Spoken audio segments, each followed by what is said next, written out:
이것이 복음이다. 생명의 속전. 마태복음 17장 24절의 말씀입니다. 가버나움에 이르니 반세겔 받는 자들이 베드로에게 나와 이르되 너의 선생은 반세겔을 내지 아니하느냐. 성경의 전체적인 복음의 말씀을 생각하면 사랑입니다. 그래서 가정에서도 사랑이 넘쳐야 하고 교회에서도 사랑이 넘쳐야 합니다. 이게 가정의 하나됨, 교회의 하나됨 아주 중요합니다. 사실 행복하려고 결혼했고, 그죠? 또 행복하려고 교회에 나왔는데 여러분이 진짜 행복을 찾지 못하면 가정에서도 불행할 것이고 교회에서도 불행할 거예요. 진짜 행복하려면 사랑이 있어야 되거든요. 사랑하려면 서로 하나가 돼야 돼요. 그게 이제 생명이죠. 사랑이 생명이에요. 사랑하지 아니하고 미워하잖아요. 그러면 그게 사망입니다. 그러니까 생명은 천국이고 사망은 지옥이에요. 그러니까 가정도 천국을 이루어야 되고 교회도 천국을 이루어야 돼요. 뭐가 있어야 되겠어요? 사랑입니다. 사랑하면 생명이 넘치잖아요. 대신 미워하면 어떻게 해요? 사망이 넘치잖아요. 이게 간단하죠. 하나님의 사랑이 우리의 가정에 있다면 그러면 그게 천국이에요. 그게 생명이고요. 제가 생일을 이렇게 맞이했는데 생일 맞이해서 여러분에게도 떡도 이렇게 준비를 하나씩 드리려고 했어요. 제가 이제 사랑을 많이 받았네요. 이번에도 보니까 매년마다 이렇게 사랑을 많이 줘서 제가 생일 맞이하면 좀 미안하고 멋쩍고 그래요. 저는 이렇게 받는데 습관적인 사람이 아니고 주는데 자꾸 습관적인 사람이라 받는 데는 굉장히 익숙하지가 못합니다. 그래서 좀 멋쩍고 미안하고 얼굴 표정도 좀 어색하고 그래요. 받을 때는.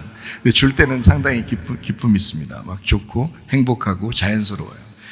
그런데 받을 때는 굉장히 좀 멋졌거든요.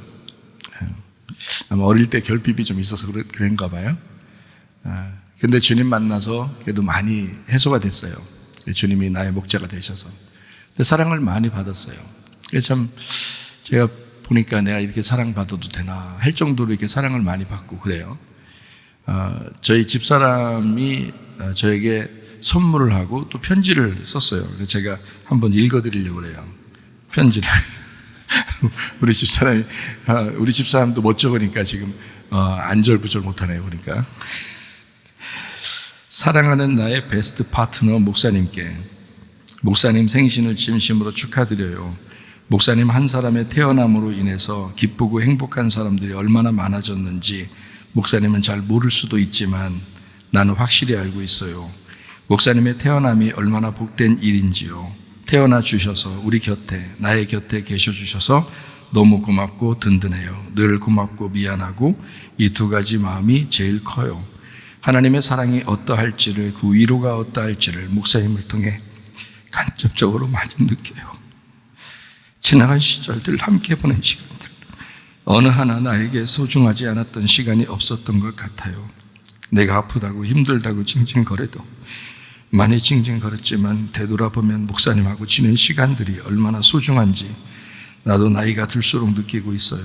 목사님 생각하면 눈물도 많이 나고 안쓰러운 마음도 들고 미안함이 늘 커요.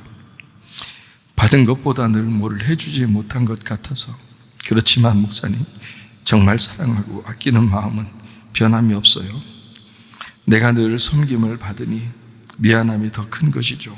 항상 건강하셨으면 좋겠고 나도 건강해서 목사님 나이 들어도 내가 잘 돌봐주었으면 좋겠어요. 아직 한창 때니까 화이팅 하세요. 늘 사랑합니다. 영혼의 단짝 임희영 이렇게 썼어요. 그리고 선물도 했죠. 또 우리 학생들이 편지를 썼어요. 저하고 저희 집사람 그림을 그려가지고 이렇게 넣고서 그림을. 뭐라고 썼냐면 이렇게 썼어요. 존경하는 목사님께 안녕하세요 목사님. NCO 학생들입니다. 목사님의 생신을 맞이하여 저희 학생들이 이렇게 편지를 쓰게 되었습니다. 저희가 교회 안에서 공동체 생활을 함께 하면서 하나님을 항상 경험하며 깨달아가고 있습니다. 언제나 하나님의 자녀로 성장할 수 있도록 진리의 말씀과 사랑으로 저희를 이끌어 주셔서 감사합니다. 늘 건강하시고 행복하시길 바랍니다. 생신 축하드립니다. 사랑합니다. NCO 학생 일동 올림 이렇게 썼습니다.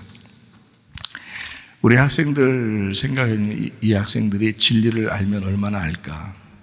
그런데 저한테 제가 이걸 읽어드린 이유는 있어요.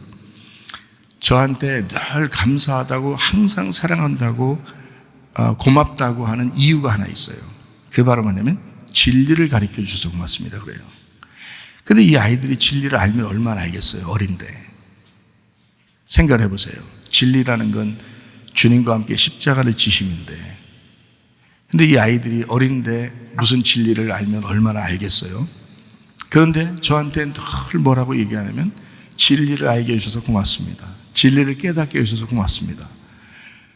뭐 했다는 거예요? 관계가 어떤 관계라는 거예요? 학생들하고 저와의 관계. 다른 거 아니에요. 뭐 때문에 고맙고 뭐 때문에 사랑한다? 어떤 관계였다는 거예요? 말씀의 관계였다는 거예요. 말씀의 관계. 그거를 이 아이들이 늘 기억하고 있다는 거예요. 말씀 어떤 부분을 외워서 뭐 얼마나 기억하고 이런 게 아니라 우리 목사님 그러면 자기들에게 진리의 말씀을 가르쳐주는 목사님, 외식하거나 거짓하지 않는 목사님, 진실한 목사님, 이거를 늘 생각하고 있다는 거예요. 너무너무 감사하죠. 저로서는 진짜 마음이 뿌듯하고 기쁘고 행복합니다. 목사가 그것만큼 행복한 게 어디 있어요? 생각을 해보셔요. 목사가 가장 행복한 순간이 어디 있어요? 우리 목사님이 저에게 진리의 말씀을 주셔서 감사합니다. 그게 얼마나 행복한 일이에요? 네. 여러분 우리 모두 다 가정과 교회가 진리 가운데 하나님의 사랑으로 영혼이 하나 되셔서 기쁘고 행복한 천국을 누리시기를 바랍니다. 그렇게 살다가 주님 만나는 거예요. 이사야 53장 5절 말씀이요. 주님의 찔리심은 우리의 허물 때문이요 그가 상함은 우리의 죄악 때문이라. 주님의 징계를 받음으로 우리가 평화를 누리게 되었고 주님의 채찍에 맞음으로 우리가 나음을 얻었도다. 고린도후서 6장 2절 말씀이요. 보라 지금 은혜 받을 만한 때요 보라 지금은 구원의 날이로다. 그랬습니다. 예수님은 성령으로 잉태하셨습니다. 6월절 어린 양 예수님이 그 피로 우리를 구원하셨습니다. 예수님께서 침례를 받으실 때에 침례 요한이 안수함으로 우리 인류의 모든 죄를 그 예수님에게 넘기셨고, 그리고 이제 광야 시험을 통해서 3가지 시험도 이기셨습니다. 그리고 주님께서 아버지의 일을 충실히 하시다가 3년 반 동안 충실히 하시다가 십자가 못 박혀 돌아가시면서 모든 사망까지도 끝내셨습니다. 그러니까 여러분과 제가 당하지 말아야 될 게 있는데 하나는 시험이요. 왜냐하면 주님이 끝냈으니까. 또 하나는 죽음입니다. 죽음이라는 것도 주님이 끝내셨으니까 우리는 시험에 들지도 말아야 하고 죽지도 말아야 합니다. 근데 어떻게 안 죽어요? 이 땅에서 죽지 않는다는 의미가 아니라 영생을 얻어야 된다는 말이죠. 구원을 받아야 된다 그 말이에요. 그러니까 영원히 산다, 이걸 영생이라고 그러잖아요. 예수님이 영생이시다 그러거든요. 그러니까 우리는 영생해야 된다. 우리가 이 사실을 마음에 믿고 입으로 고백하면 구원받는다고 되어 있습니다. 이 마음으로 믿고라는 건 예수님이 우리에게 말씀으로 오셔서 믿는 믿음이라는 게 있는 것이고요. 그것을 내가 입으로 고백함으로써 믿는다가 되는 것이죠. 아멘도 마찬가지입니다. 그래서 믿는다라는 고백을 함으로 내가 당신이라는 믿음을 내가 믿었습니다 이렇게 고백하는 거거든요. 그래서 구원받는 겁니다. 믿음이 이 땅에 내려오신 것은 모든 사람들이 다 들었어요. 다 알고 있어요. 그런데 그거를 내가 그 믿음을 믿겠습니다, 믿는다라는 건 다 그런 게 아니에요. 그죠? 그것을 고백하는 사람들만 구원을 받게 돼 있다, 이렇게 이야기했습니다. 그래서 이것을 뭐라고 그러냐면 거듭남이라 그런대요. 그래서 거듭남이라는 것은 땅에서 태어난 내가 하늘에서 다시 태어나야 된다는 말을 의미합니다. 영적으로 태어나는 것을 의미하는 거죠. 그걸 거듭난다. 육체적으로 태어나서 육체적으로 사는 사람들, 그러면 안 돼요. 이 세상에 이단이 얼마나 많습니까? 사실 기독교가 전쟁을 치러야 될, 영적 전쟁을 치러야 될 사람들이 바로 이단들입니다. 똑같이 성경을 가지고 속이고 있으니까. 그러니까 이단의 특징 뭐냐면 육체적으로 산다는 겁니다. 육체적으로 산다. 이게 이단의 특징입니다. 그럼 우리가 반대로 이단의 반대가 되려면 어떻게 돼야 돼요? 영적으로 살면 되는 것입니다. 그렇잖아요? 예. 이단의 특징이 뭐냐면 음란입니다. 여러분, 이단의 특징 참 희한하죠. 이단만 됐다면 이상하게 이렇게 음란한지 몰라요. 남자가 교주면은 여자에 대해서 음란하고요, 여자가 교주면 남자에 대해서 음란하고요. 음란이 벗어나지는 못해요. 음란이라는 게 부패하고 타락하는 거예요. 그러니까 음란이라는 게 만연해 있다. 이단 어떤 그런 사상들을 보면 음란하다. 그리고 우리가 이제 그 음란하지 않으려면 반대로 어떻게 해야 되겠어요? 음란과 반대되는 게 성경에 이제 나오는데, 단어가 음란의 반대가 어떤 거예요? 거룩함입니다. 거룩함. 그래서 말씀과 기도로 너희가 거룩해진다 그랬거든요. 그러니까 우리 기독교인은 진짜 이단이 아니라면, 당신들이 이단이 아니라면 말씀과 기도로 거룩하셔야 합니다. 근데 내가 말씀을 사랑하지 않아, 기도하지도 않아, 그럼 당신이 이단하고 틀린 게 뭐 있어요? 영적인 음란한, 영적인 간음인데, 세상과 속해서 살아가는 당신이 영적인 음란한 사람이고 영적인 간음하는 사람인데, 그러지 않으려면 새로 태어나야 되고 영적으로 다시 태어나야 되고 하늘에서 다시 태어나야 되고 거룩해져야 된단 말이에요. 그러니까 말씀과 기도로 거룩해져야 된다. 적어도 기독교인이라면 기본적으로 말씀을 사모하셔야 하고 기도를 사모하셔야 합니다. 기본적으로. 진실하지 못하니까 사람이 그렇게 되는 거예요. 그래서 이단의 특징이 음란하고 또 하나는 거짓입니다. 외식해요. 겉과 속이 완전히 달라요. 그런데 기독교인들이 그러면 어떻게 살아야 돼요? 겉과 속이 다르게 살면 안 되겠죠. 그래서 기독교인들은 어떻게 살아야 돼요? 정직하게 살아야 된단 말이에요. 거짓과 반대는 정직이니까 진실하게 살아야 된다고요. 그걸 진리라고 그런다고요. 그러니까 겉과 속이 똑같아야 된다는 거야. 진리로. 겉과 속이 거짓으로 똑같으면 안 되지. 겉과 속이 진리로 똑같아야죠. 진실함으로 똑같아야죠. 정직함으로 똑같아야죠. 그러면 우리는 기독교인으로 살 수 있어요. 그 이단 특징이 음란하고 거짓 외식을 합니다. 사람들에게 좋게 보이는데 뒤에서 딴짓하는 거 있잖아요. 근데 여러분, 기독교인들 중에서도 교회 나올 때 예배 드릴 때는 괜찮은 것 같은데 혼자 집에서 딴짓하는 사람 한두 명이에요? 그럼 당신 똑같네. 당신도 이단하고 똑같네. 당신이 이단 교주가 되면 되겠어요? 외식하면 안 되지. 거짓하고 외식하는 건 어제로 끝내요. 그냥 어제로 끝내시라고. 네? 오늘부터는 진실하고 정직하게 한번 사십시다. 네. 그러니까 우리 이단하고 틀리잖아요. 우리는 기독교잖아. 우리는 그리스도인이잖아요. 그리스도를 닮아가야 되잖아. 저도 옛날에 그렇게 잘못되게 살았었어요. 음란하고 거짓되고 외식되게 살았어요. 그리고 화 잘 내고요. 막 사람들 막 내가 기분 나빠서 화도 내고 그렇게 많이 살았어요. 그런데 지금은 회개했잖아요. 회개하고 완전히 달라요. 그러니까 거룩하게 살려고 그러죠. 또 진실하게 살려고 그러죠. 온유하게 살려고 그러죠. 네. 그러니까 이단의 특징을 가만히 보니까 뭐 교회 안에서도 사람들이 다 그렇게 살고 있는 사람들이 많더라는 거예요. 교회 안에서도 음란하죠.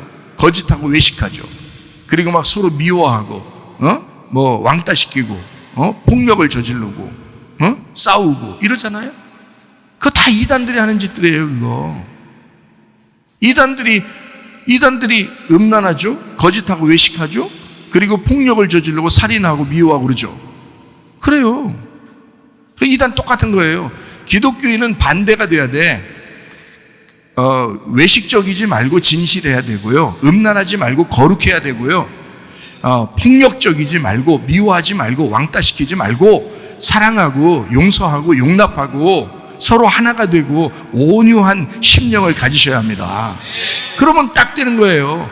우리가 어떻게 하면 이단으로부터 멀리할 수 있죠? 우리는 어떻게 기독교인이 될 수 있죠? 딱 이렇게 하면 됩니다. 예, 거룩하고 진실하고 온유한 심령을 가지면 됩니다. 그러면 그게 기독교인이에요. 간단합니다. 예.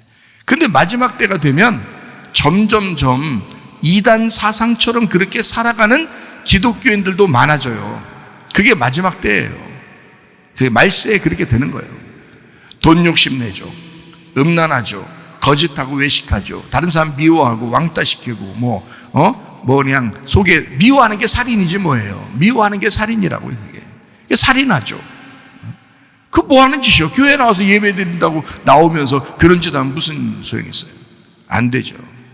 사랑하고 서로 하나가 되고 연합하고 그래야 됩니다. 그래서 이게 노아 시대 때도 똑같았고요, 소돔과 고모라 때도 똑같았고, 로마가 멸망할 때도 똑같았어요. 이런 일들은 똑같이 나와요.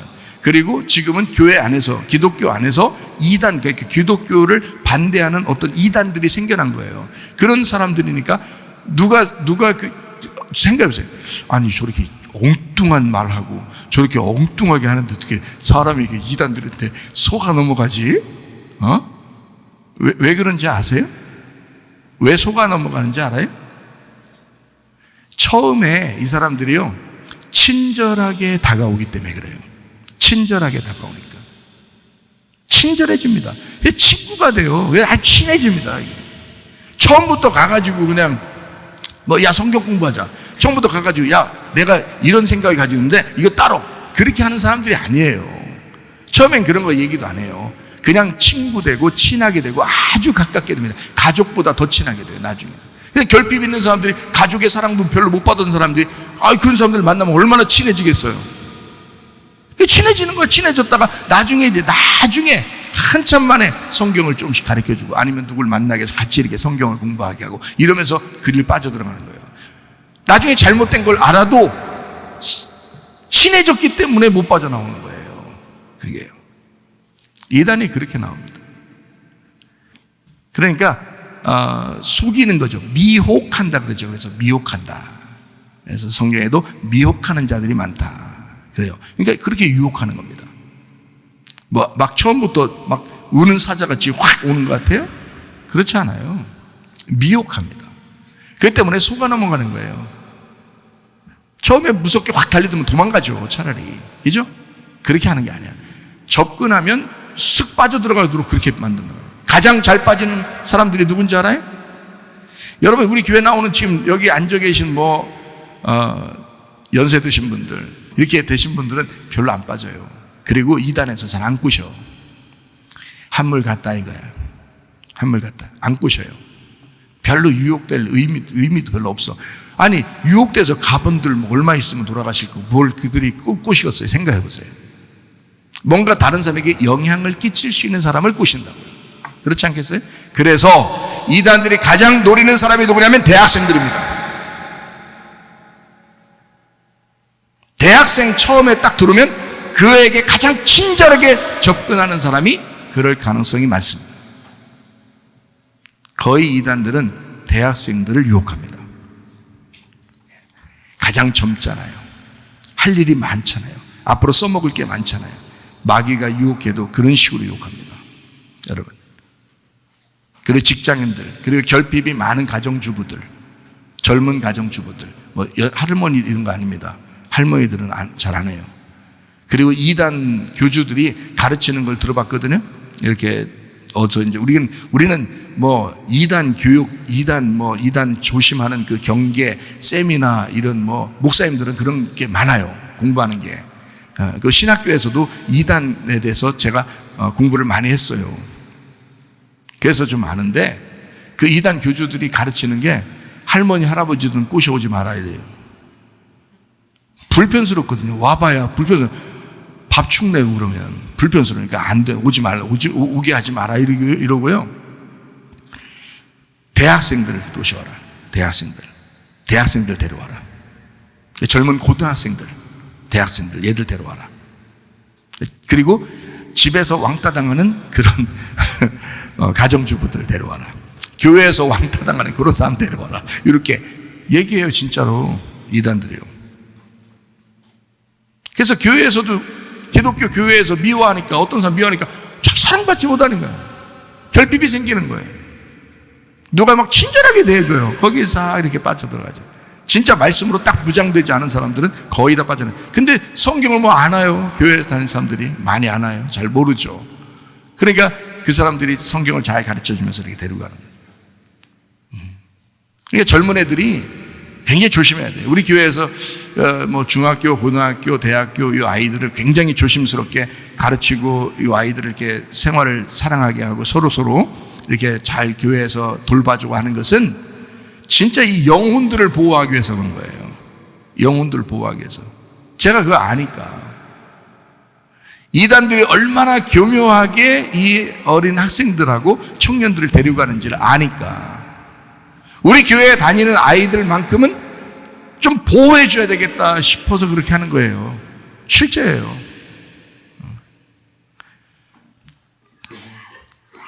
그래서 지금 시대는요, 말세라고 그럽니다. 지진, 기근, 뭐 전쟁, 난리 소문, 전염병, 그죠? 그리고 이단들 많아져요. 이단 더 많아집니다. 옛날보다 더 많아졌어요. 그렇게 막 이렇게 방송하고 이단 조심하세요 하면서 방송을 아무리 많이 해도요. 그 사람들 야 저런 거 보면은 그 사람들 다 나오고 싶겠다 이런 생각하면서 여러분 보잖아요. 거의 안 나옵니다. 왜 안 나오는 줄 알아요? 그 사람들은 텔레비를 안 보거든요. 텔레비 안 보요. 그런 내용들은 아예 보지 않아요. 그리고 교주가 잡혀갔어. 예를 들어서 전자팔찌를 차고 전자발찌를 차잖아요. 그 사람들 뭐라고 생각하는지 알아요? 우리 메시아가, 우리 그리스도가 십자가에 못이 박혔다. 손에 못이 박히고 다리에 발에 못이 박혔다 이래요. 그 사람들은 핍박을 받는다고 생각해요.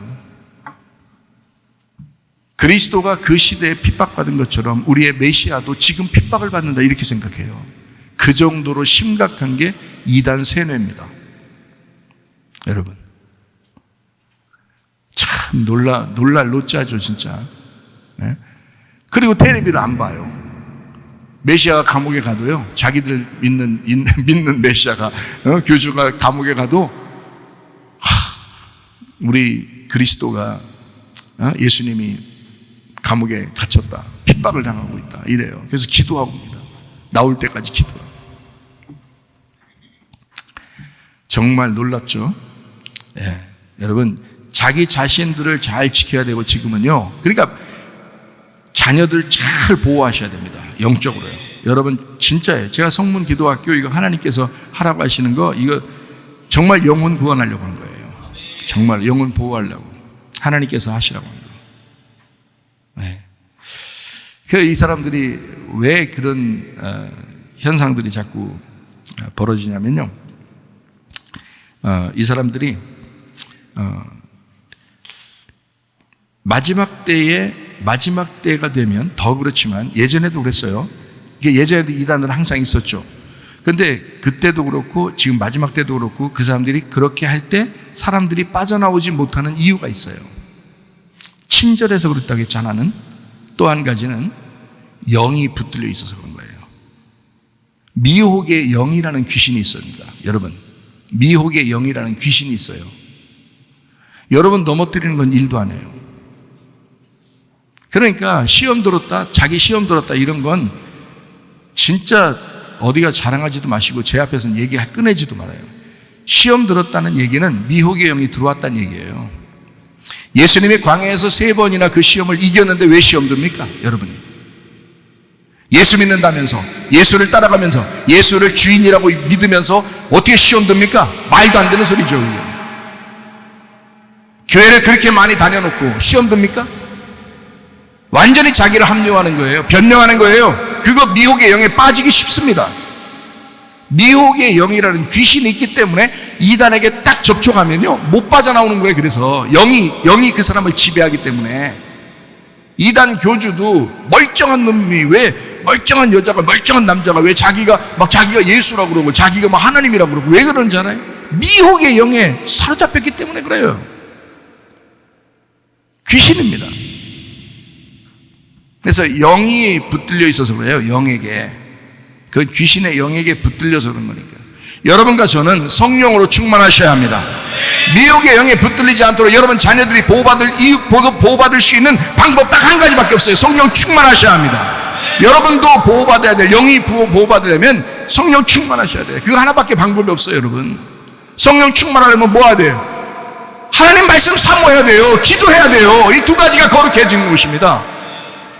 이거밖에 방법이 없어요. 하나님 말씀과 기도로 거룩해지는 거. 그래야 여러분이 이 세상에서도 그리스도의 거룩한 신부가 되는 거고요, 주님 만날 때 기쁨으로 만나는 것입니다. 이 세상에 미혹되지 않고요, 또 이단에도 미혹되지 않고. 자, 특징이 뭐라고요? 이단들의 특징이 뭐뭐 한다고요? 음란하다, 거짓하고 외식한다, 겉과 속이 다르다. 그리고 또 한 가지, 폭력적이고 미워한다. 그리고 왕따시키고 그런다. 나쁘다. 이렇게 특징이 오래요. 미워하는 건 살인이기 때문에 미워하면 절대 안 됩니다. 여러분 사랑하셔야 돼요. 교회가 사랑을 가르쳐야지 미움을 가르치면 되겠습니까? 폭력을 가르치면 되겠습니까? 안 되죠. 자, 그러니까 우리가 그러면 거기에 미혹되지 않고 거룩하게 살려면 어떻게 해야 된다? 어떻게 하면 된다? 음란의 반대? 거룩함. 거룩하게 사셔야 된다. 말씀과 기도로 거룩해져야 된다. 외식하고 거짓의 반대 뭐라고요? 정직하게, 진실하게 살아야 된다. 앞뒤 똑같이. 앞뒤가 똑같아. 겉과 속이 똑같은 거룩함이 있어야 된다. 진실함이 있어야 된다. 그리고 또 한 가지는 온유하셔야 된다. 마음이 좀 부드러워야 돼. 마음이 부드러워야 돼. 그냥 사람 그냥 미워하고 그냥 욕심내고 그냥 헐뜯고 왕따시키고 화내고 이러면 안 돼요. 온유하셔야 돼요. 온유하고 겸손해야 돼. 교회가 그렇게 하려고 오는 거고, 또 그리스도의 사람이면 그리스도가 여러분 속에 들어왔으면 그렇게 된다니까요. 그리스도가 자꾸 여러분 그리스도를 주인으로 여기지 않고 미혹의 영에 사로잡히니까 자꾸 그러는 거예요. 음란하려고 그러고 거짓하려고 그러고 미워하려고 그러고 그렇게 되는 거예요. 자기도 모르게. 오늘 이렇게 말씀을 들으면 이제 아시겠죠, 여러분이. 물과 성령으로 거듭나시기를 바랍니다. 예수 그리스도께서 그렇게 오셨는데 주님께서 오시고 또 십자가 못 박혀 돌아가시고 부활하고 승천하시고 우리에게 그 성령이 오신 거예요. 그 예수님이. 그래서 그 성령 오셔서 우리와 함께 하신다잖아요. 그게 임마누엘이시잖아요. 성령으로 함께 하시는. 예수 그리스도는 어제나 오늘이나 영원토록 동일하신 예수 그리스도이십니다. 예수님은요 우리의 구원자가 되시고 임마누엘 하십니다. 고린도전서 1장 10절 말씀이요, 같은 말을 하고 같은 마음을 가지고 그리고 같은 뜻, 같은 아는 것으로 가야 된다라는 것입니다. 왜냐하면 세상이 너무 혼란스러워요. 그래서 저도 여러분에게 어떻게든지 우리 교회에서 들리는 말씀을 듣고도 여러분이 혼란스럽지 않고 좀 바른 길을 좀 알았으면 좋겠다 해서 저는 여러 가지 정보를 수집하고 그 다음에 말씀을 증거하거든요. 여기서만 듣는 사람도 있으니까 다른 데서 못 듣고 이런 사람도 있잖아요. 그러니까 여기서만 듣는 사람이 있으니까 그 사람들에게도 여러 가지 정보를 다 알려줘야 되니까. 우리 교회에도 어떤 사람은 텔레비도 안 보는 사람들이니까 모르잖아요. 정보도 모르고 뉴스도 모르는 사람도 있고 그렇잖아요. 그러니까 그런 사람들에게 주사에 대해서도 얘기해주고 세상 돌아가는 것에 대해서도 얘기해주고, 지금 이단을 엄청나게 지금 경계해야 된다, 지금 난리가 났다, 온 나라가 지금 이단 때문에 난리가 났다, 이런 것들도 알려줘야 된단 말이에요. 그러니까 모든 정보들을, 그래서 그 이유들을, 그 원인들을, 그걸 어떻게 하면 우리가 진정한 그리스도인이 될 수 있을까, 어떻게 하면 주님 만날 수 있을까를 자꾸 설명해 주려고 하는 거죠. 그래서 항상 깨어있어 기도해야 합니다, 우리가.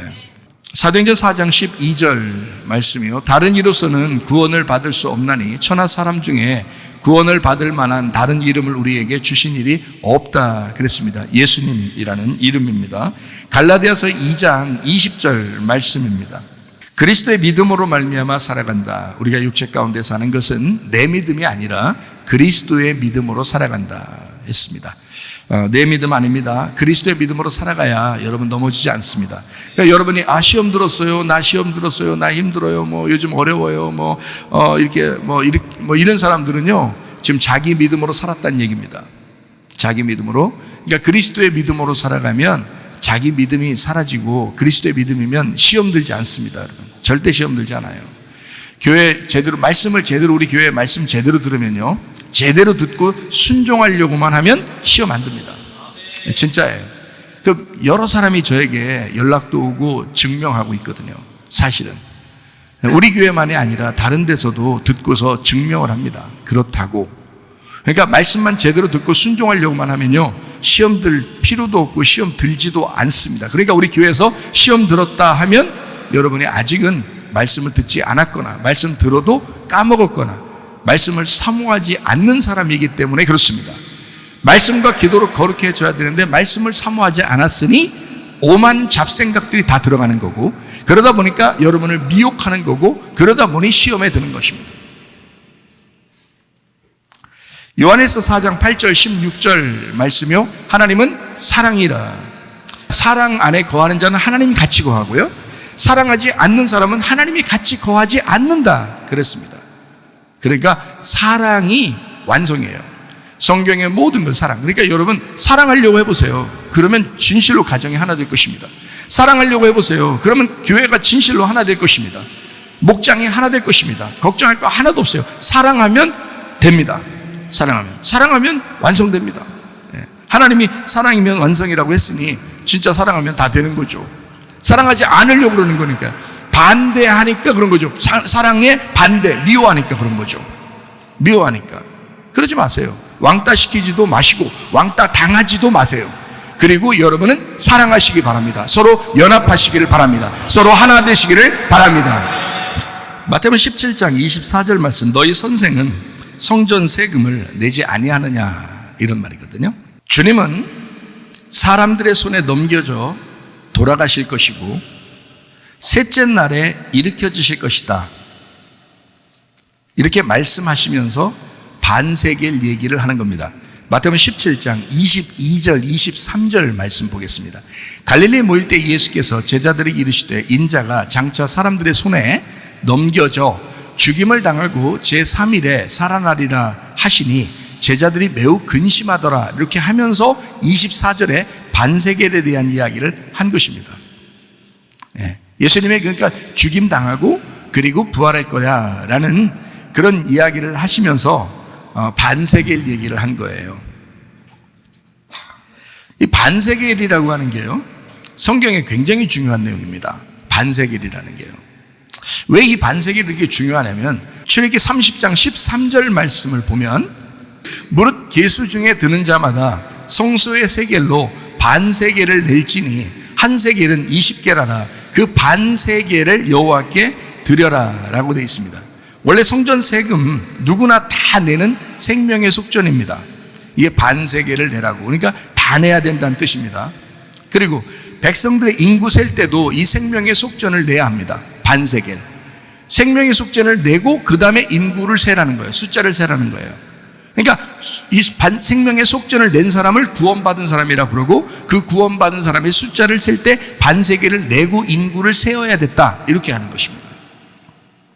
그런 인구 세기 전에 생명의 속전을 꼭 내야 된다, 안 내면 큰일 난다, 이런 얘기예요. 그런데 다윗이 시험에 걸렸습니다. 어느 날 갑자기 시험 걸렸어요. 생명의 속전을 받지 않고 인구를 센 것입니다. 생명의 속전을 받지 않고. 이게 이제 하나의 그 실수인데, 생명의 속전을 내고 숫자를 세라고 나와 있는데 생명의 속전을 내지 않고 숫자를 센 거예요. 그럼 이제 무슨 일이 벌어지냐? 큰 문제가 벌어집니다. 자, 한번 출애굽기 30장 12절 한번 볼까요? 네가 이스라엘 자손의 수요를 조사할 때에 조사받은 각 사람은 그들을 계수할 때에 자기의 생명의 속전을 여호와께 드릴지니 이는 그것을 계수할 때에 그들 중에 질병이 없게 하려 함이라 그랬습니다. 그러니까 만약에 생명의 속전을 내지 않고 숫자를 세면 질병 걸린다는 얘기입니다. 질병. 근데 다윗이 숫자를 셀 때 생명의 속전을 안 받고 숫자를 센 거예요. 사무엘하 24장 13절 14절 말씀입니다. 가시 다윗에게 이르러 아뢰되 왕의 땅에 7년 기근이 있을 것입니까? 혹은 왕이 왕의 원수에게 쫓겨 석 달 동안 그들 앞에서 도망하실 것입니까? 혹은 왕의 땅에 사흘 동안 전염병이 있을 것이니까 왕은 생각하여 보고 나를 보내신 이에게 무엇을 대답하게 하소서 하는지라. 다윗이 갓에게 이르되 내가 고통 중에 있도다. 청하건대 여호와께서는 긍휼이 크시니 우리가 여호와의 손에 빠지고 내가 사람의 손에 빠지지 아니하기를 원하노라 하는지라 했습니다. 그러니까 다윗이 인구를 셀 때 생명의 속전을 안 받고 반세계를 안 받고 숫자를 셌단 말이에요. 그러니까 선지자가 나왔어요. 선지자가 와서 자, 세 개 중에 하나 선택해라. 응? 세 개 중에 하나 선택할 때 뭐뭐를 선택하라고 그래요? 13절, 14절에 보니까 뭐뭐를 선택하래. 13절에 보니까 뭐라고 그래요? 7년 동안 기근이 있겠습니까? 3달 동안 도망 다니겠습니까? 아니면 전염병 3일 동안 전염병. 여러분 같으면 뭘 선택하겠어요? 아무래도 짧으니까 3일을 선택했을 가능성이 있어요. 그죠? 그래서 14절에 보니까 뭐라고 그래요? 다윗이 3일 동안만 해주세요 라고 말하진 못하고 하나님의 손에 빠지기를 원합니다. 이렇게 한 것처럼 보이죠? 그게 아니죠. 왜냐하면 이것은 이미 출애굽기 30장 12절에 약속되어 있는 말씀이에요. 반세계를 내지 않고 생명의 속전을 내지 않고 숫자를 세거든 질병에 걸린다고 나와 있잖아요. 그러니까 사람이 선택할 수 있는 게 아니란 말이에요. 그러니까 다윗은 뭐라 그래요? 하나님이 그냥 해주세요. 알아서. 하나님이 알아서. 그래서 다윗이 이제, 그럼 여러분이 다윗 대단하다. 머리 진짜 좋다. 하나님 알아서 해주세요. 이 말씀을 다 아는 사람이에요, 다윗도. 그래서 출애굽기에 나오는 말씀을 다 알기 때문에 하나님의 손에 빠지기로 합니다. 내가 사람이 선택하지 못하겠어요. 하나님이 그냥 알아서 해주세요. 했는데 3일 동안 7만 명이 죽었습니다. 전염병으로. 다윗이 한 번 생각을 잘못해서. 다윗이 한 번 생각을 잘못해서 그때 전염병으로 7만 명이 죽었습니다. 그만큼 반세계가 중요한 겁니다. 7만 명을 죽일 만큼 이 말씀을 이루어야 되겠다는 거예요, 하나님은요. 여기 출애굽기 30장에 나와 있는 이 말씀을 하나님은 그걸 완성해야 되겠다는 거예요. 7만 명이 죽더라도 그걸 그대로 이루어야 되겠다는 거예요. 그만큼 반세계가 중요한 것입니다. 왜? 그 후대에, 지금 이게 다윗 시대만이 아니라 그 후대에 우리까지의 모든 시대에도 반세겔의 복음이 전달돼야 되거든요. 이 반세겔이 그만큼 중요하다, 생명의 속전이다 라고 하는 것을 알려줘야 되기 때문에 그때는 사람이 죽더라도 이 말씀이 이루어져야 된단 말이에요. 참 놀라운 얘기죠. 근데 주님은 반전이라는 게 있어요. 항상 성경은 이게 반전이 있어요. 반전 드라마가 상당히 재밌는. 반전 없으면 여러분 드라마나 영화나 재밌어요? 안 그러죠? 반전이 있으니까 더 재밌잖아요. 성경은 늘 반전이 있어요. 그러니까 너무너무 재밌는 거예요, 성경. 그러니까 다른 거 뭐보다 성경 많이 읽는 게 재밌을 것 같아요, 여러분도. 반전 드라마가 상당히 있거든요. 주님은 이제 이 7만 명의 죽음을 놓고 그 주님께서 그냥 7만 명 죽이고 딱 끝! 이제 봤지, 이놈들아. 응? 내가 어떤 하나님인지 알았지? 하고서 지나간 게 아니고 그 7만 명 죽었는데 그 죽음 이후에 하나님이 어떤 제스처를 취하는지를 성경을 보면 참 놀랍습니다. 자기의 죽음으로 예배의 장소에 솔로몬의 성전을 세우겠다라고 하는 놀라운 약속을 합니다. 이 문제가 끝나고 전염병으로 7만 명이 죽고 난 그 문제가 끝나고 이루어지는 사건이에요. 솔로몬 성전이 세워지는 앞으로 그 약속을 이렇게 하는 겁니다. 사무엘하 24장 24절 25절 봅니다. 왕이 아라우나에게 이르되 그렇지 아니하다. 내가 값을 주고 네게서 살리라. 값 없이는 내 하나님 여호와께 번제를 드리지 아니하리라 하고 다윗이 은 50세겔로 타작마당과 소를 사고 그곳에서 여호와를 위하여 제단을 쌓고 번제와 화목제를 드렸더니 이에 여호와께서 그 땅을 위한 기도를 들으심에 이스라엘에게 내리는 재앙이 그쳤더라. 이렇게 되어 있습니다. 그러니까 하나님이 뭐라고 이제 다윗에게 했냐면 예배드려라. 너 예배드리면 내가 그 중지시켜 줄게. 그랬어요. 그런데 예배드릴 장소를 찾아야 될 거 아니에요. 다윗이. 그러니까 하나님이 아주 친절하게 장소 하나를 가르쳐 줍니다. 그 장소가 어디냐면 예루살렘의 아라우나의 타작마당이에요. 그걸 정해놓은 거예요. 거기서 예배를 드리면 내가 이 모든 재앙을 끝내겠다라고 약속하는 겁니다. 참 놀랍죠?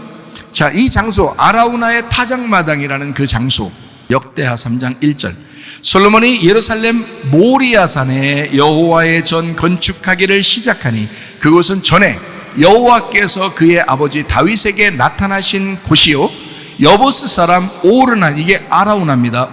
아라우나 같은 이름인데 요거를 이제 어디서는 오르난으로 부르고 어디서는 아라우나로 부르는 거예요. 오르난의 타작마당에 다윗이 정한 곳이라. 예배 장소 오르난의 타작마당 예배 장소, 아라우나의 타작마당 예배 장소입니다. 거기가 모리아산에 있었습니다. 모리아산 하면 여러분 잘 아시는 곳이 있는데 어딜까요? 예, 창세기 22장 2절입니다. 여호와께서 이르시되 네 아들 네 사랑하는 독자 이삭을 데리고 모리아 땅으로 가서 내가 네게 일러준 한 산 거기서 그를 번제로 드려라. 어디서 이삭을 드렸다고요? 모리아산에서요.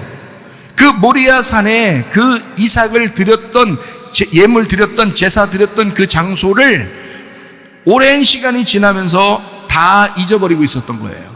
그리고 아라우나라는 오르난이라는 사람이 거기서 타작하고 있는 타작 마당을 하고 있었던 거예요. 거기서 타작하는 장소가 돼 있었던 거예요. 오랜 시간 지났으니까 이삭을 거기다 예물로 드렸던 그 장소를 사람들이 다 이제 어느 장소인지는 잊어버리죠. 아브라함이 이삭을 드렸다가 거기서 살아났대라는 것만 알았지 그 모리아산 어느 장소인지는 하나님만 아시는 거예요.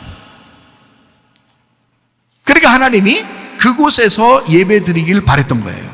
아브라함이 이삭을 드렸던 그 장소에서 예배드리기를 바랬다. 그리고 다윗은 그 장소에서 번제를 하나님 앞에 드리고 화목제를 드리면서 하나님 앞에 예배를 드렸다. 그 모리아산에서 아라우나의 타작마당 그곳 아브라함이 이삭을 드렸던 그 장소 거기다가 예배를 드렸습니다. 그랬더니 거기에서 어떻게 했다고요? 솔로몬이 그 장소를 성전을 만드는 겁니다. 그래서 솔로몬 성전이 거기에 있는 겁니다. 예루살렘 모리아산에 있는 예루살렘 성 안에 있는 솔로몬 성전이 아라우나의 타작마당 오르난의 타작마당인 거죠. 다윗이 수만 명이 죽은 그 전염병에 너무 괴로워서 자기 잘못 때문에 죽었으니까 잘못해서 하나님 앞에 정말 간구하고 기도하고 어떻게 했으면 좋겠나 하고 그래서 하나님이 그 재앙을 멈추어주는 그 장소가 오르난의 타작마당 예배 장소였다. 여러분과 제가 예배드린 이 장소가 여러분의 모든 재앙을 끝내는 장소가 되기를 바랍니다. 주님의 축복이 넘치는 장소가 되기를 바랍니다. 이것이 솔로몬 성전이 되기를 바랍니다. 평화의 성전이 되기를 바랍니다. 그 여러분 안에 진짜 기쁨과 평안과 연합과 하나됨이 있는 장소 오르난의 타작마당 바로 송문 침례의 교회가 되기를 바랍니다. 그래요. 그 장소가 그 장소예요. 전화위복시켜주는 놀라운 주님, 모든 일들을 전화위복시켜주는 놀라운 주님. 제가 어느 날 한번 이렇게 무슨 기도를 하는데요, 무슨 문제가 있어서 이렇게 문제 때문에 막 기도를 하는데 하나님께서 전화위복시켜주겠다 그래요. 그 다음 날에 이걸 바꿔서 완전히 전화위복시켜주는 걸 제가 몇 번 경험했습니다. 전화위복시켜주겠다. 그래서 더 좋은 방향으로 그것을 완전히 그 문제를 해결해주는 그런 것을 제가 몇 번을 경험했는데, 전화위복시켜준다. 하나님은 그 다윗의 잘못을 그대로 묵과하지 않으시고 그것을 분명히 알게 해서 회개하는 그 다윗에게 그 솔로몬을, 그 아들을 하나님이 받으시는 것처럼 그 다윗을 받으셔서 그래서 거기에다 솔로몬 성전을 세울 수 있도록 그 터를 마련하는, 다윗이 그 터를, 성전 터를 마련해서 그 모든 재료까지 준비해서 솔로몬이 짓게 하는 그 놀라운 역사를 하나님이 전화위복시켜 주셨습니다. 이삭이 죽어서 부활한 곳, 아브라함이 이삭을 드렸던 장소, 그곳이 바로 그 장소입니다. 여러분과 제가, 여러분이 아브라함이 이삭을 드렸대, 그 시대는 끝났잖아요. 여러분이 이삭과 같은 그 중요한 독생자를 여러분 속에 있는 것을 드려야 합니다. 하나님 앞에. 뭘 드리겠어요? 그럼 또 우리 딸을 드리란 얘기인가, 우리 아들을 드리란 얘기인가? 드려요. 드리고서 주의 종 만들어. 그럼 되지 뭘. 그런 말도 되겠지만 그런 게 아니라 당신이 중요하게 생각하는 당신의 생각과 지식과 그 물질과 그 마음, 이런 걸 드리란 말이에요. 그 이삭을 드리라고요. 그 자존심, 그 중요하게 생각하는 그 자존심, 그 중요하게 생각하는 그 꼬장, 이런 것들도 드리란 말이에요. 하나님 앞에 이삭을 드리라고요. 그리고 그 이삭이 죽어서 부활하면 죽어서 부활한 아들을 얻는 거라고요. 그 아브라함이 놀라운 축복을 받는 거라고요. 이삭이 죽어서 부활한 장소, 하나님의 솔로몬 성전을 세우는 하나님의 놀라운 전화위복. 자, 이제 반세겔이라고 하는 것을 얼마나 중요한지 아시겠어요? 왜 하필 반세겔일까? 구약 성경에 왜 하필 반세겔일까? 자, 성경의 반쪽을 한번 봅시다. 성경 반쪽 하니까 이렇게 딱 반 나눠서 이렇게 반쪽? 그런 말이 아니고요. 성경에서 반쪽을 한번 찾아보자는 얘기예요. 성경에서 이 반세겔이 왜 이렇게 중요한가? 그러니까 반쪽을 한번 찾아보자는 얘기예요. 성경의 반쪽을 한번 찾아봅시다. 창세기 1장 7절입니다. 하나님이 궁창을 만드사 궁창 아래의 물과 궁창 위의 물로 나누게 하시니 그대로 되니라. 위의 물과 아래 물이 원래는 하나예요. 그죠? 근데 그 둘을 이렇게 나누었어요. 그래서 하나 반반씩 됐단 말이에요. 이해가 되겠죠? 창세기 2장 9절입니다. 여호와 하나님이 그 땅에서 보기에 아름답고 먹기에 좋은 나무가 나게 하시니 동산 가운데에는 생명나무와 선악을 알게 하는 나무가 있더라. 이렇게 반반씩 나누어서 있는 거예요. 이게 하나예요. 선악과와 생명나무가 하나인데 이걸 반반으로 나누었단 말이에요. 창세기 3장 8절입니다. 그들이 그날 바람이 불 때 동산에 거니시는 여호와 하나님의 소리를 듣고 아담과 그의 아내가 여호와 하나님의 낯을 피하여 동산 나무 가운데에 숨은지라. 나무가 하나인데요, 그 가운데에 숨은 거예요. 그 반에 숨은 거란 말이에요. 반에. 출애굽기 26장 33절 말씀입니다.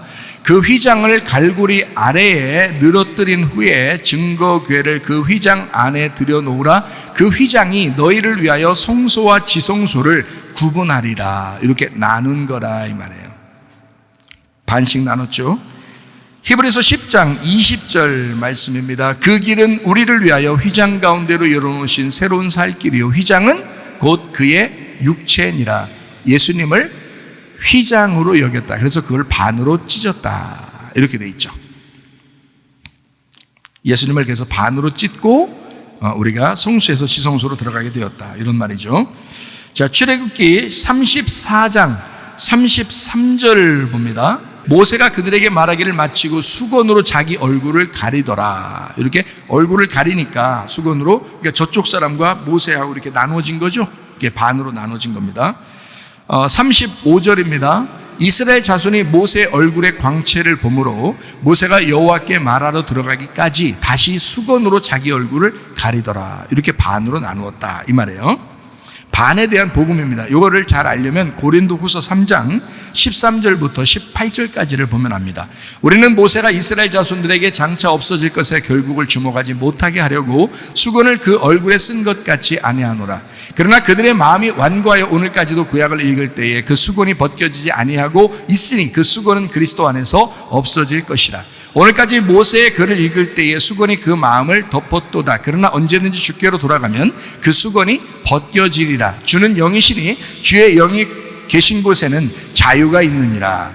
우리가 다 수건을 벗은 얼굴로 거울을 보는 것 같이 주의 영광을 보매 그와 같은 형상으로 변화하여 영광에서 영광에 이르니 곧 주의 영으로 말미암음이니라. 이렇게 되어 있습니다.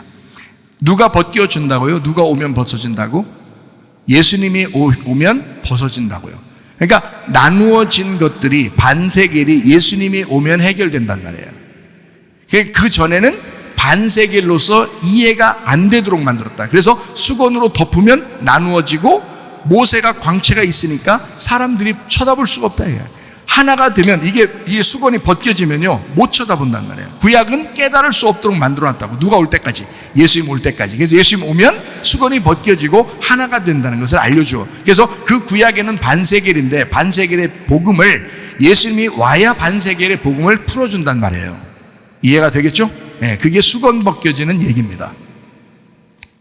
에스겔 1장 16절 말씀이요. 그 바퀴의 모양과 그 구조는 황옥같이 보이는데 그 넷은 똑같은 모양을 가지고 있으며 그들의 모양과 구조는 바퀴 안에 바퀴가 있는 것 같으며 라고 되어 있습니다. 에스겔 10장 10절 말씀이요. 그 모양은 넷이 꼭 같은데 마치 바퀴 안에 바퀴가 있는 것 같으며 이렇게 되어 있습니다. 네 생물에 대한 이야기인데요. 바퀴 안에 바퀴가 있대요. 그러니까 어떻게 된 거예요? 예, 보세요. 바퀴 안에 바퀴가 있어요. 이게 지금 나누어진 건데 그 안에 있다는 얘기야. 그죠? 나누어진 건데 안에 있어요. 자, 그러면 이 반세겔의 복음이라고 하는 것이 이 복음이 뭐에 있다는 거예요? 율법이라는 것에 지금 율법 안에 복음, 반세겔이라는 복음이 있다 이 말이거든요. 반쪽인데 바퀴 안에 바퀴가 있단 말이에요. 반쪽인데. 그러니까 이 반쪽이라는 반세겔의 복음을 율법이라는 성경이 싸고 있어. 그 안에 이 반세겔이라는 복음이 들어있어. 바퀴 안에 바퀴가 들어있단 말이에요. 그러니까 율법 안에 복음이 들어있다. 성경 안에, 그러니까 구약 성경 안에 신약 성경이 들어있다. 이렇게 보면 되겠죠? 그러니까 이 하나님의 말씀 안에 예수 그리스도가 들어있다. 이렇게 보면 되겠죠. 그렇죠? 복음이라는 반세겔의 복음이 들어있다. 마태복음 17장 24절부터 27절에 성전세를 낼 때 반세겔을 내야 된다라는 말을 했고, 이제 예수님도 그거를 냈어요. 그거를. 아가서 2장 14절 말씀입니다. 바위 틈 낭떠러지 은밀한 곳에 있는 나의 비둘기야, 내가 네 얼굴을 보게 하라.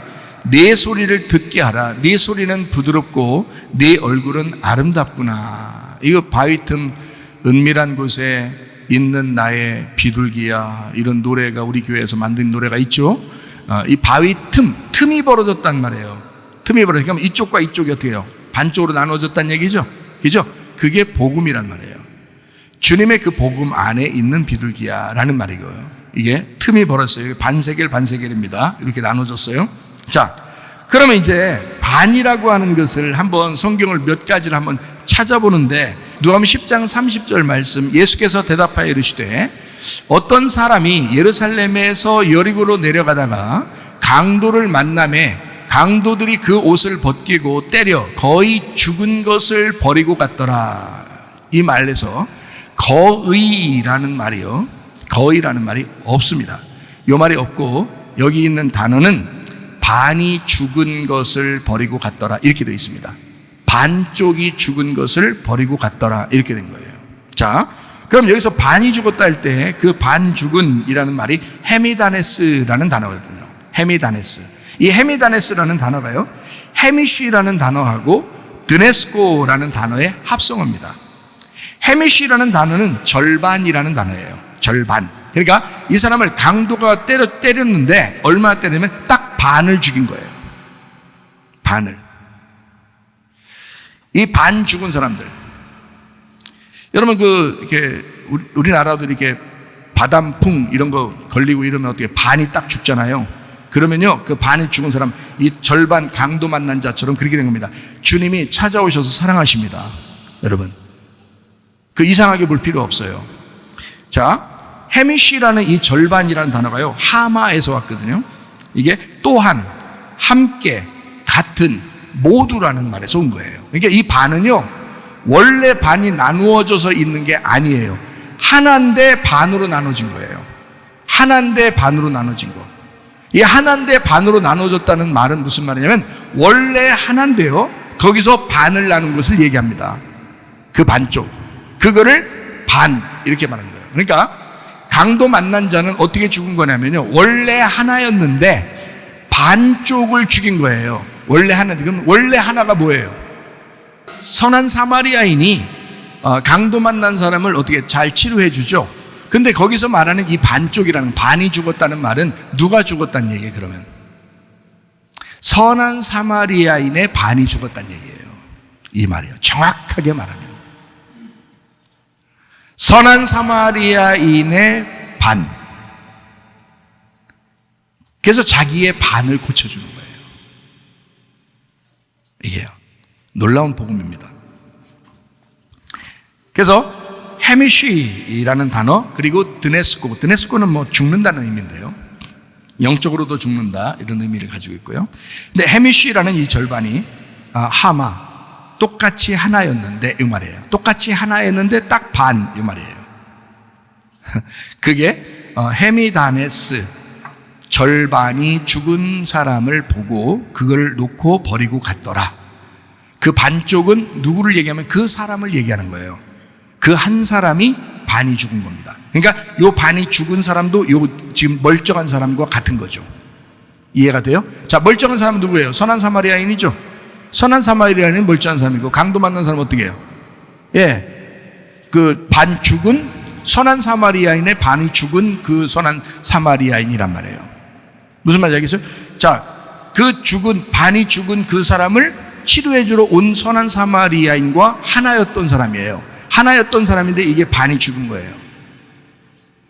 그러니까 강도 만난 자를 예수님은 뭘로 본 거예요? 자기라고 본 것입니다. 자기라고 본 거예요. 자, 이 단어가 그렇게 표현해주고 있다. 그래서 누가복음 10장 30절에 이렇게 사람들이 죽은 것을 버리고, 이 반이 죽은 사람을 버리고 갔다. 그걸 예수님이 이제 치료하시기 시작합니다. 누가복음 10장 34절입니다. 가까이 가서 기름과 포도주를 그 상처에 붓고 싸매고 자기 짐승에 태워 주막으로 데리고 가서 돌보아 주니라. 가까이 다른 사람은 다 도망가는데 가까이 가서 자기 기름과 포도주는 뭐 기름은 아시죠? 성령이고, 성령의 의미를 나타내는 성경에서는 다 기름으로 표현하고요. 그다음에 포도주라고 하는 건 기쁨을 의미합니다. 잔치, 어린 양의 혼인잔치 할 때 그 기쁨 있죠? 잔치할 때 포도주 떨어지면 안 돼요. 그래서 가나의 혼인잔치에도 포도주를 이렇게 새로 만들어주는 그런 놀라운 역사가 있죠. 마찬가지로 포도주라는 건 성령의 기쁨을 의미합니다. 그래서 기름과 포도주라고 하는 것은 성령의 기쁨을 말합니다. 이해가 되겠죠? 성령의 기쁨. 그러니까 여러분과 제가 영적으로 죽으면 무엇이 우리를 살리는 것이냐면요, 기름과 포도주가 살리는 것인데, 그 기름과 포도주가 여러분을 살리는 것은 성령의 기쁨이 와야 사는 것입니다. 성령의 기쁨이 여러분에게 오지 않으면 당신은 아직도 죽은 자예요. 성령의 기쁨이 와야 사는 사람이에요. 주님이 그거를 발라주셔야 사는 거라 이 말이에요. 말씀을 통해서 성령의 기쁨이 와야 여러분은 사는 것입니다. 놀라운 얘기죠. 기름과 포도주를 부어서 상처를 싸매 주셨다, 이렇게 나와 있습니다. 그리고 어떻게 했냐면 자기 짐승에 태웠다라고 되어 있습니다. 자기 짐승에 태웠다. 자기 짐승이라고 하는 건 크테노스라는 말입니다. 자기 소유, 자기 재산, 자기 가축을 얘기합니다. 자기를 말하는 거예요. 자기가 태우고 갔다는 얘기예요. 물론 그 가축이 태우고 갔지. 근데 그게 자기라고요. 자기 재산이라고요. 자기라고요. 여러분의 재산은 바로 여러분이잖아. 척 보면 모르겠어요? 돈을 그렇게 사랑하는 거 보면 돈이 자기인지 자기가 돈인지 모르잖아요. 자기 돈을 자기로 알잖아. 그죠? 자기 가축, 자기 재산이란 말이에요. 예수님의 재산, 선한 사마리아인의 재산, 그 짐승에 태우고 갔다. 그리고 여관으로 데려갔다 했어요. 주막으로 데리고 가서 했습니다. 그 주막이라는 단어가요, 판도케이온이라는 단어입니다. 판도케이온이라는 단어예요. 이 말이 뭐냐면 공동숙소입니다. 공동숙소. 자, 자기 집 안에 이렇게 하나만 들어가는, 사람 하나만 들어가는데 거기다 집어넣어놨다는 얘기가 아니고 공동숙소예요. 공동숙소. 공동숙소가 어디에 있나요, 지금? 공동숙소가 어디에 있나요, 지금? 교회에 있는 거 아니야. 그걸 판도케이온이라 한다니까요. 그게 주막이라고요. 그게 교회라고요. 주님은 여러분을 반드시 치료하기 위하여 또 치료하고 어디다 데려놓냐면 교회에다가 데려놓습니다. 여기다. 공동숙소에 여러분을 돌봐달라고. 누가복음 10장 35절 말씀입니다. 그 이튿날 그가 주막 주인에게 데나리온 2를 내어주며 이르되 이 사람을 돌보아 주라. 비용이 더 들면 내가 돌아올 때에 갚으리라 하였다. 데나리온이 하루 품삯입니다. 한 데나리온이 하루 품삯. 그러면 2 데나리온은 며칠 품삯? 이틀 품삯. 그러면 며칠 만에 오겠다는 얘기예요? 이틀 만에. 이틀 만에 오겠다는 하루가 1000년. 그래서 2000년. 이렇게 얘기하는 거예요. 주님이 이 땅에 오신 이후에 지금 2000년 기간입니다. 그게 지금 우리가 지금 살아가고 있는 지금 기간이에요. 그래서 지금 말세라고 하는 겁니다. 주님 오실 가능성이 많다. 이렇게 하는 겁니다. 주님이 어느 날 오실 때 여러분 어떻게 주님 만날 것인가? 데나리온 2만 딱 주고 가잖아요. 여기서 이거는 예수님이 비유로 설명해 주는 얘기거든요. 그럼 뭐 엄청난 돈을 주고 갔다 해도 되죠. 자기 마음대로 얘기할 건데. 근데 그렇게 마음대로 얘기 안 해요. 딱 2 데나리온을 주고 갔다. 내가 다시 오면 더 비용이 더 들었다면 내가 그때 계산해 줄게. 그러잖아요. 그러니까 교회 안에서 공동 숙소에 수고하는 자들이 있죠. 그 수고하고 섬기는 자들. 목장에 그 지도하는 사람도 있을 것이고, 교회 목사도 있을 것이고, 교회 전도사도 있을 것이고, 교사들도 있을 것이고, 우리 성문 기도학교 같으면 교사들도 있을 것이고, 이런 사람들, 그 섬김에 그 주를 위해서 봉사하고 섬겼던 이 사람들, 주님이 다시 오실 때 반드시 보상하십니다. 반드시 부비가 더 들었으면 내가 그렇게 갚아주리라. 주님이 그렇게 말씀하시는 거죠. 주님께 수고한 것은요, 절대 헛된 것이 없습니다. 여러분, 주님을 위해서 산다는 것, 교회를 위해서 산다는 것, 이것은 축복이에요. 여러분에게 무엇인가 하나님이 주고 싶어서 그런 거예요. 보상이라고 그러죠. 자, 이렇게 용서받은 사람들이 바로 저와 여러분입니다. 반 죽었던 우리를 살리신 선한 사마리아인. 용서하지 못할 사람 없고 이해해 주지 못할 사람 없습니다. 그러므로 여러분 모두를 용서하고 사시기를 바랍니다. 모두 자기가 가진 이유들이 충분합니다. 사람들은요, 그래서 그냥 자기들 이것 때문에 그래, 저것 때문에 그래 막 얘기합니다. 서로 이해하고 사랑하시기 바랍니다.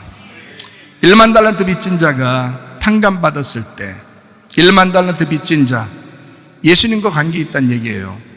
탕감받았을 때 구원받았다면 100데나리온 빚진 자는 모두 용납할 수 있어야 합니다. 이게 마태복음 18장 33절부터 35절까지 말씀이거든요. 내가 너를 불쌍히 여김과 같이 너도 네 동료를 불쌍히 여김이 마땅하지 아니하냐 하고 주인이 노하여 그 빚을 다 갚도록 그를 옥졸들에게 넘기니라. 너희가 각각 마음으로부터 형제를 용서하지 아니하면 나의 하늘 아버지께서도 너희에게 이와 같이 하시리라. 1만 달란트 빚진 자, 예수님과의 관계입니다. 거기서 네가 구원받았지 않느냐.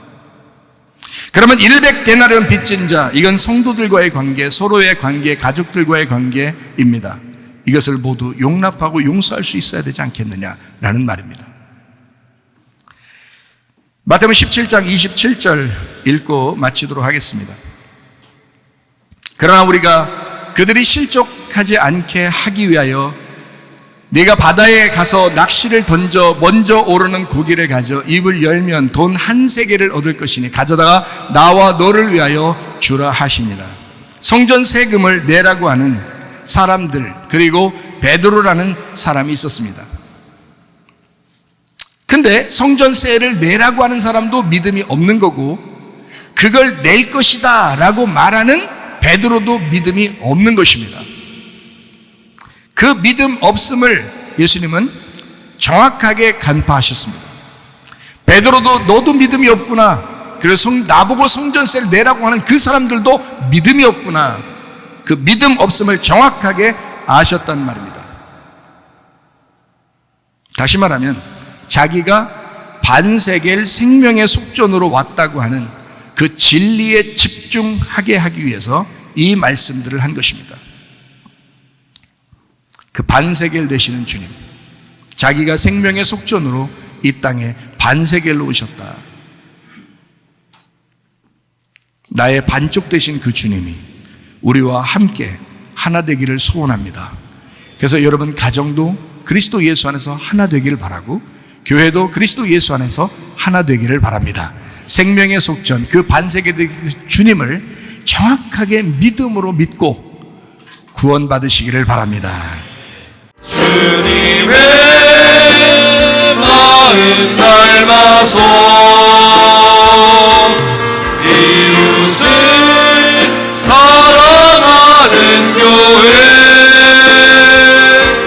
주님의 영광을 위해서 빛 대신 주님 전하는 교회,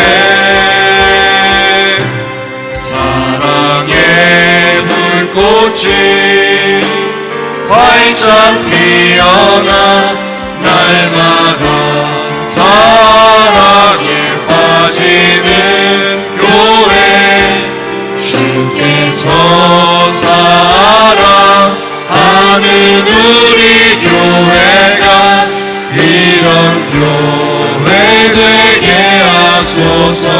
우리 한번 기도하겠습니다. 하나님 앞에 기도할 때, 하나님 우리의 속에 사랑이 넘치게 하옵소서. 그리스도 예수 안에서 하나가 되게 하옵소서. 기도합니다.